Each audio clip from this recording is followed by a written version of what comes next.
Hello, everyone. Welcome to Science Stories. My name is Mrs. C, and today I'll be reading a book titled Understanding Your Senses. Before we begin reading, let's look at some of the vocabulary words you might hear in today's book. Table of contents, 3D, which means three-dimensional, vibrate, urgent, coordinate, and index. Let's look at these definitions with some pictures to help us understand. The table of contents in a book is a list of the chapters or sections given at the front of a book. So in many nonfiction texts, you'll see one of the first pages will either say contents or table of contents. Then it will list possibly the chapter names, maybe the topics of each section, and it will show you the page number that you can find that chapter or that topic. Today's book will definitely have a table of contents. Our next word is 3D, which means three-dimensional. Three-dimensional objects are objects with three dimensions of height, width, and depth. So let's look at a picture since those are some pretty big words. This is a 2D or two-dimensional shape. This is a square. The square has height and length, but it's flat. Here are a lot of flat 2D shapes: a rectangle, a circle, a square, a triangle. 3D shapes have three dimensions. They have height and length, but they also have width or depth. So look at these. These shapes are 3D, or we can call them solid. They're not flat. So we've got a cube, a sphere, a cylinder, and a cone. These shapes have three dimensions. They're 3D. Next, we have vibrate. To vibrate means to move or cause to move continuously, that means not stopping, and rapidly, that means very fast, back and forth. So if you think of vibrations, you might think of the strings of a guitar, the way they vibrate and move very quickly after you strum them. You might also think of a cell phone. If you've got your vibration feature on, it's going to vibrate and shake. It might even fall off a table. So it's when it's moving very quickly and it's not stopping. We also have urgent. Urgent means requiring immediate action or attention. So that means right now. It's very important. You may have seen an urgent care building in your city or town. This is where you can receive medical care from a doctor urgently or quickly. You might see an urgent delivery. So that means you need that package quickly. Maybe you've ordered it overnight or 2-day delivery because you need it as soon as possible. So urgent means requiring immediate action or attention, very fast. Coordinate. Coordinate means to work together in order to achieve something. In this picture, these ballet dancers are coordinating their movements. So they're all moving at the same time to create that beautiful synchronized dancing. Their bodies are also being very coordinated. Their muscles are working together to make sure they're able to do those dance moves. And last, we have index. An index in a book is a list of topics and the page number where they may be found. So here's how you can use an index. First, you can look up the word, and it's going to be in alphabetical order or ABC order. So right here, the first word they have is B. That means there were no words that started with A. Then it's going to have the page number it can be found on. So if I was looking for information about babies, I would go to page 8. But if I was looking for information about family life, I would go to page 7. So an index is listed in alphabetical order or ABC order and tells us the page that we can find the information we're looking for about a topic. All right, so now we've looked at those vocabulary words, let's begin reading our book. Understanding Your Senses, an eye-opening guide to the world of your senses. This book was written by Rebecca Treyz, and she also had some other authors that helped her, Gillian Doherty and Emma Daines. Christian Fox was the illustrator who drew the pictures, and they also got information from Professor Nicholas McIntosh. He was an expert on senses that they got some of their information from. Introduction. And look at our introduction page. Here's that table of contents we were just talking about. It says contents and it tells us each page where we can find it. Page 2, the page we're on, has the introduction. If I go all the way down to page 28, the topic is just an illusion. If I go up to 12, the topic is blindness and deafness. So if I was reading this book and I only wanted to learn about blindness and deafness, I know I could go right to page 12 to find that information quickly. That's how we can use a table of contents. Introduction. Your senses let you know what is going on in the outside world and to your own body. Without them, you would be completely cut off from everything around you. You wouldn't even know whether your arms were folded or your legs crossed. You have 5 main senses: sight, hearing, taste, smell, and feeling, sometimes also called touch. The parts of your body which can sense these things are called sense organs. Getting the picture. Sight is the sense which gives you most information about the world. But if you were blindfolded, you'd be surprised how quickly your other senses could help you find out about what is around you. Getting information.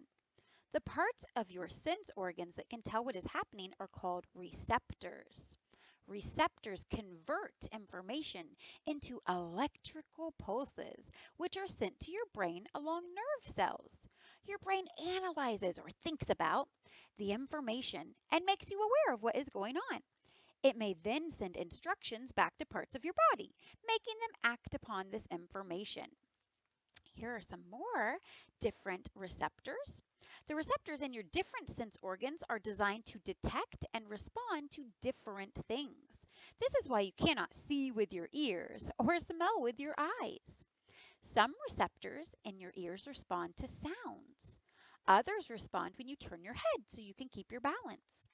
Receptors inside your nose respond to chemicals in the air. Receptors in your tongue respond to liquids or substances dissolved in saliva. And receptors in your skin respond to touch, pressure, temperature, and pain. It's crazy how much our body is doing all the time without us even knowing it. Eyes and seeing. Your eyes are your window to the world. Light rays enter your eye through a tiny hole called the pupil. Right here you can see. Here's the pupil in the front of the eye. An upside down, two-dimensional or flat image of what's around you is projected onto a screen at the back of your eye called the retina.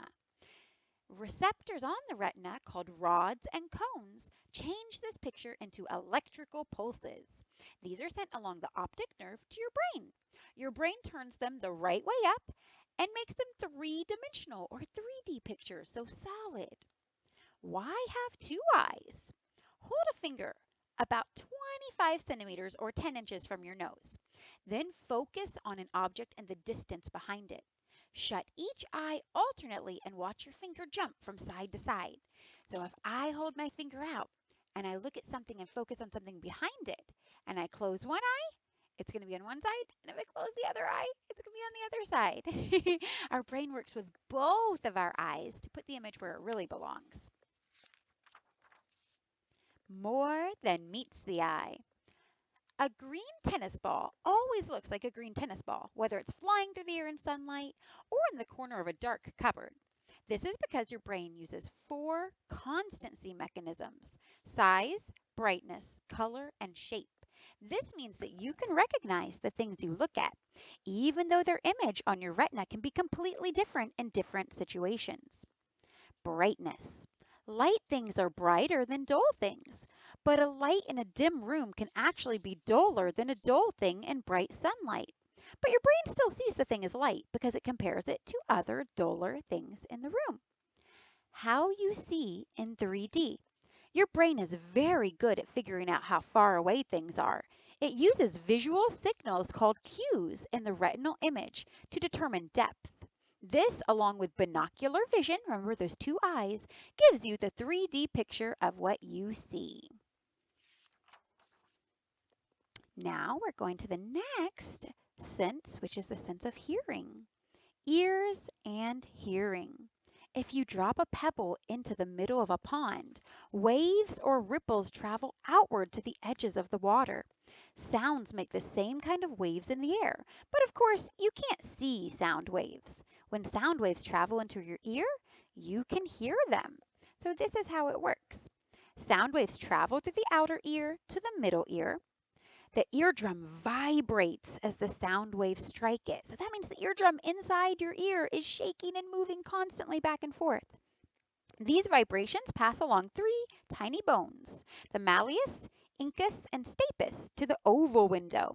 From the oval window, the vibrations are carried along a membrane, which is very thin skin, which divides the cochlea lengthways.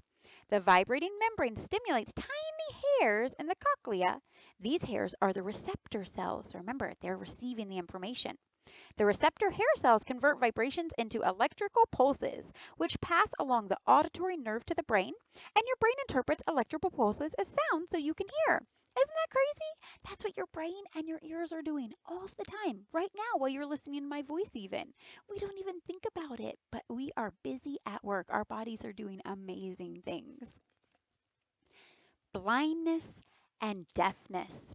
Blindness and deafness can be severe handicaps because people use their eyes and ears more than any of their other senses. Nearly everything in our world is geared up for sighted and hearing people. Imagine trying to go shopping if you couldn't see or hear. Lip reading. In a noisy place, hearing aids make everything louder, so wearers often can't hear their own conversations. So for many deaf people, lip reading is easier. Lip readers figure out what people are saying by looking at their lips, tongue, and neck muscles. But even the best lip readers read only about half of the words spoken, and they have to guess the rest. So when you're trying to learn to speak when you're deaf, you have to depend on even more. It says P or B. People who are born deaf speak differently than hearing people. This is because they've never heard speech. Most of us learn to speak by imitating or copying what we hear, but a deaf person learns to imitate a sound or word by how it looks and feels. Look in a mirror and say P. Now say B. Your lips moved in the same way for both sounds.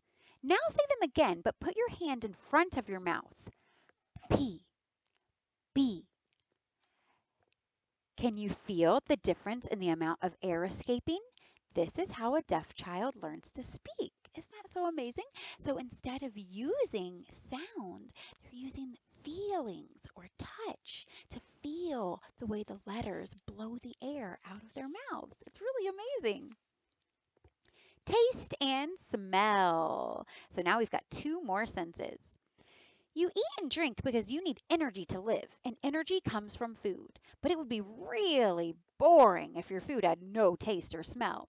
Your receptors allow you to recognize a whole range of tastes, from chocolate to chili con carne. Tongue-tastic. Scientists think that all flavors are made up of four basic tastes: sweet, salty, sour, and bitter. The things you eat are a mixture of these tastes. So, for example, oranges are sweet and sour, grapefruit's less sweet and more sour, and chips are salty and a bit sweet. Receptors on your tongue respond to chemicals in your food dissolved in saliva. Different parts of your tongue respond to each of the four basic tastes. If you find it hard to believe that all the flavors of different foods come from only four tastes, you'd be right. This is because flavors aren't only made up of tastes, but also of smells. This is why if your nose is blocked up with a really bad cold, you can feel as if you're eating cotton or cardboard. The difference between taste and smell is that taste receptors respond to dissolved chemicals, while smell receptors respond to chemicals in the air. Scientists don't understand exactly how smell receptors work, but like taste, they think there are probably only four basic smells: fragrant, like roses; fresh, like pine; spicy like cinnamon, and putrid like rotten eggs. Feeling touchy. Now we have our sense of touch. The skin is not just a bag to keep your body parts in, it's the biggest sense organ in your body. It contains millions of receptors which respond to touch, pain, pressure, and heat and cold. These receptors send electrical signals to your brain and give you a mass or a whole bunch of information about what different things feel like. If you want to make a ticklish person squirm, tickle their feet. The soles of the feet are very sensitive to light touch, which can make them more ticklish than most other parts of your body. Hot and cold. Your skin contains heat and cold receptors. They both respond most strongly when they are first activated. If you're outside sunbathing on a hot day and then go indoors, it feels very cold at first. But after a while, it starts to feel normal as your cold receptors adapt to the new situation. A painful subject. If someone punched you on the nose, ouch, or you stood on broken glass, you would feel pain. Although pain is not very nice, it's very important. It tells you that your body is in danger. You feel pain when receptors respond to something which is causing you damage. They send urgent messages to your brain. You can then do something to try to stop the pain. Reflex actions. Sometimes you move away from a thing that is hurting before you actually feel the pain and know what you were doing. This is called a reflex action. Reflex actions happen when messages from pain receptors are sent to the spinal cord, not the brain. You don't become aware of the pain or the movement away from it until messages are sent from the spinal cord to the brain, telling it what has been happening. So you actually react. Your body can actually move and send a message before your brain fully understands what's going on. Crazy. Tricky positions. Your brain receives messages from receptors in muscles all over your body. They tell your brain the position of all your limbs and joints. Your brain analyzes or thinks about the information it is sent and uses it to coordinate all your movements, so to make your body work together. This means you can cross your legs and scratch your nose at the same time without falling over. Moving muscles. You move parts of your body using pairs of muscles. These are attached to bones by tough bands called tendons. By monitoring muscles and tendons, your brain works out what they are doing with your arms and legs. You can see those muscles and those arms right there. Deep inside these muscles and tendons are receptors. These send messages to your brain about the length of the muscle and the tension or the tightness on the tendons. Using this information, your brain can figure out whether an arm or leg is bent or straight. All right, look, there are many more sections. Brain blindness, animal senses, learning to sense, just an illusion, and smart machines. And in the very back of the book I wanted to show you, here's the index we were talking about. So if I wanted to find something about a certain topic or a certain sense in this book, I could use that index to find the page number very quickly. So I didn't get to finish reading this book today because it's very long and there's a lot of information. But if you want to check it out from your local library, you can look up the title, Understanding Your Senses. You want to also look up the author to make sure you get the right book. Her name is Rebecca Treays, and it's spelled a little differently than we usually see, Treays. So you'll want to look up that author's name and the title of the book, and you can check this out, and then you can learn even more about understanding your senses. All right, I hope you enjoyed today's book, and I hope you feel like you learned a lot. I will see you next time. Goodbye.